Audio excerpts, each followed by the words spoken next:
Sir मेरा एक question है कि आप बोलते हैं कि success come from experience and experience come from bad experiences, but जो एक्सपीरियंस और बैड एक्सपीरियंस है वो हमेशा डिप्रेशन देते हैं। तो सक्सेस तो आती ही नहीं है, सक्सेस तक पहुंचते तक इतना डिप्रेस हो जाते हैं कि या तो वो फील्ड चेंज कर देते हैं या फिर वो वहां तक पहुंचने के लिए कुछ फाइनेंशियली लॉस इतना हो जाता है कि वो ईएमआई को बर्डन्स वगैरह ये सब चीजें चल जाती है।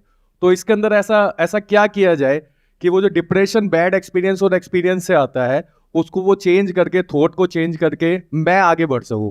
पहले मैं आपका क्वेश्चन अच्छे से समझ लेता हूं, आप बताना कि मैं ठीक सोच रहा हूं या नहीं। आपका क्वेश्चन ये है कि मैं बोलता हूं success comes from experience and experience comes from bad experiences. तो कई बार लाइफ में इतने बैड एक्सपीरियंसेस हो जाते हैं या इतने बड़े बैड एक्सपीरियंसेस हो जाते हैं कि उसके बाद में इंसान डिप्रेशन में ही चला जाता है और उसके अंदर हिम्मत ही बाकी नहीं रहती है कुछ और करने की। तो वो इंसान ही खत्म हो गया है, या ये कह लो चाहे साइकोलॉजिकली नहीं खत्म हुआ है बट फाइनेंशियली ही खत्म हो गया है, राइट। अब अगर ये जो मैंने कहा उसको बात को आप डीपली नहीं समझोगे या मेरे कॉन्टेक्स्ट को नहीं समझोगे, मेरे स्टैंड पॉइंट को नहीं समझोगे कि मैंने किस स्टैंड पॉइंट से ये बात कही, तो गड़बड़ हो जाएगी। ये बात मैंने कही थी अपने लाइफ चेंजिंग सेमिनार में। आप में से कितनों ने देखा है वो सेमिनार जो 2 घंटे का है? कितनों ने नहीं देखा है? वो ना एक चुल्लू भर पानी होता है, उसमें अगर आप चाहे तो वो सेमिनार इस वक्त Guinness book of world record में है। वो वर्ल्ड का मोस्ट व्यूड एजुकेशनल वीडियो है आज की डेट में, और फिर भी आपने नहीं देखा है तो देख लेना भाई, वो वहां से कुछ अच्छा सीखने को मिल सकता है आपको। एनी हाउ, तो वहां पर जो मैंने बात कही थी वो कही थी अपने स्टैंड पॉइंट से, जब मैं उस सेमिनार के लास्ट पार्ट में अपनी स्टोरी बता रहा था कि देखो मेरे को ये नुकसान हुआ, फिर ये हुआ, फिर ये हुआ, फिर ये हुआ। फिर मैंने क्या कहा कि वो सब जो फेलियर्स थे मेरे, वो आपस में जाकर के कनेक्ट हो गए, क्योंकि अगर वो फेलियर्स नहीं हुए होते तो ये सक्सेस भी नहीं हो पाती। लेकिन अगर आपने ध्यान से ऑब्जर्व किया, मेरे वो सारे फेलियर्स बहुत छोटे छोटे थे। एक भी फेलियर इतना बड़ा नहीं था जिसकी वजह से कि मैं पूरी तरह से खत्म हो गया। यानी अगर मैं फाइनेंशियल टर्म्स में बात करूं, एक फेलियर में मानो मुझे नुकसान हुआ 5-10 हजार रुपए का, एक में हुआ 15 हजार रुपए का, एक में हुआ 50 हजार रुपए का। तो ऐसा नहीं हो गया कि मेरे को 50 लाख का नुकसान हो गया या मैंने अपने फादर का घर गिरवी रख दिया और उसके बाद में हम सड़क पे आ गए। ऐसा कभी नहीं हुआ, ऐसा मैंने कभी कोई स्टेप नहीं उठाया। प्लस उस सेमिनार में बार बार मैंने एक बात कही कि ना भागना है ना रुकना है, बस चलते रहना है और छोटे छोटे स्टेप्स उठाने हैं। तो जब इन सारी बातों को आप जोड़ करके समझोगे तब आपको समझ आएगा कि किस स्टैंड पॉइंट से मैंने क्या कहा।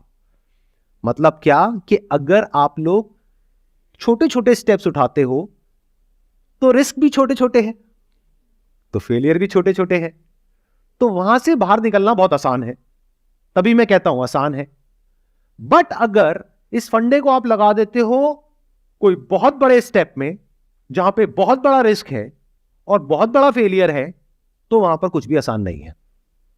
फॉर एग्जाम्पल, एक बच्चा है जो चलना सीख रहा है, धीरे धीरे कोशिश कर रहा है, बार बार गिर रहा है, फिर खड़ा हो रहा है, फिर चल रहा है, फिर गिर रहा है, फिर चल रहा है, तो कोई रिस्क है?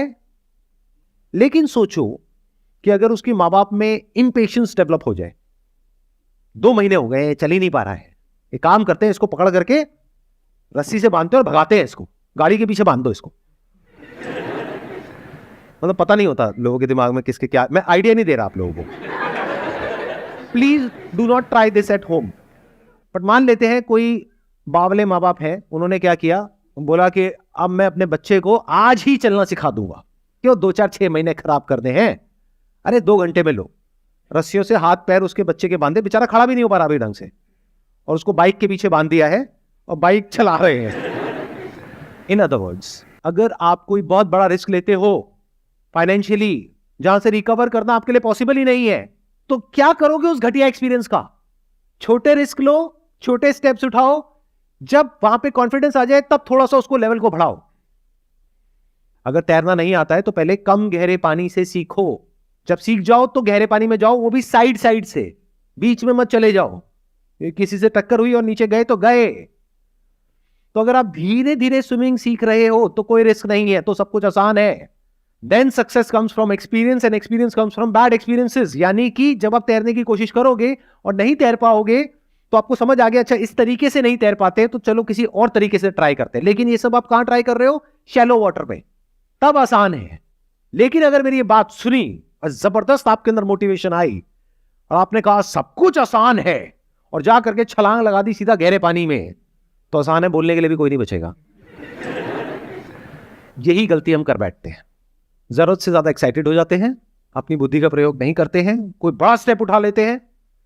जब बड़ा स्टेप उठा लिया तो रिस्क भी बड़ा हो गया, फिर फेलियर इतना बड़ा हो गया कि जिंदगी भर आप उससे पीछा नहीं छुड़ा सकते।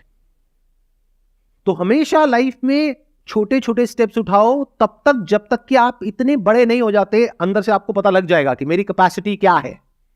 तब भी जो आपकी कैपेसिटी है उससे थोड़ा सा कम रिस्क लो। कभी भी इतना बड़ा रिस्क मत लो लाइफ में कि आप सड़क पे आ जाओ, अगर फाइनेंशियली बात करी जाए तो। बहुत इंपॉर्टेंट है ये बात, ध्यान से सुन लो मेरी इस बात को। नहीं तो क्या होता है, जब ग्रीड हमारे ऊपर हावी होती है, लालच आता है कि मेरी जो फैमिली की प्रॉब्लम्स है, अभी जो मैंने बच्चे वाला एग्जांपल आपको दिया, अब देखो उसको रियल लाइफ से रिलेट करते हैं। अभी आप हंस रहे थे कि ऐसा कौन करता है, लेकिन आप लोग सब ऐसा करते हो। हाँ, अपने बच्चे के साथ नहीं करते, खुद के साथ करते हो। कैसे करते हो? घर में फाइनेंशियल प्रॉब्लम है, किसके नहीं है? हर दूसरे घर में मेजर फाइनेंशियल प्रॉब्लम है, आप सबके भी घर में होगी। रातों रात तो सॉल्यूशन निकलेगा नहीं, लेकिन आपको रातों रात सॉल्यूशन चाहिए। तो आपने कहीं कुछ देखा जहां से आपको ऐसा लगा कि अगर मैं ये कर दूंगा तो अगले 2 महीने में मेरी ये जो फाइनेंशियल प्रॉब्लम है, जो 20 साल में क्रिएट हुई है, वो 2 महीने में सॉल्व हो जाएगी।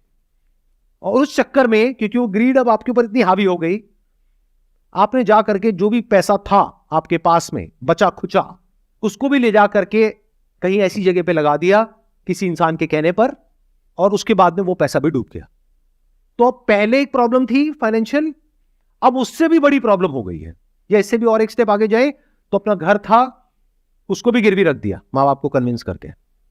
अब एक तरफ से घर जाने वाला है, दूसरी तरफ से घर के खर्चे के पैसे नहीं है, तीसरी तरफ से उधर जो रिस्क लिया है, फेलियर हुआ है, उसकी वजह से साइकोलॉजिकली भी प्रॉब्लम हो रही है और फाइनेंशियली तो हो ही रही है। अब ये एक्सपीरियंस किस काम का है? किसी काम का नहीं है। क्लियर हुआ मैंने क्या कहा? आपकी जो प्रॉब्लम थी उसका सोल्यूशन मिला आपको, आंसर मिला क्लियर कट? एक बार आप बताइए। सबसे पहले तो कि जो भी अगर रिस्क भी लेता हूँ तो उसके अंदर उतना रिस्क लूँ जितनी मेरी कैपेसिटी है, उससे भी कम, ताकि धीरे धीरे मैं स्टेप आगे बढ़ा सकूँ। और उसके बाद में जब एक पॉइंट तक अगर मैं पहुंच जाऊं और उतनी मेरी कैपेसिटी हो जाए, तो उसके बाद में मैं बड़ा रिस्क ले सकता हूं। मतलब कि पहले चलना सीखो फिर भागो। भागना सीखो। सीधा भागोगे तो हो सकता है इतना बड़ा एक्सीडेंट हो जाए कि चलने लायक भी ना रहो।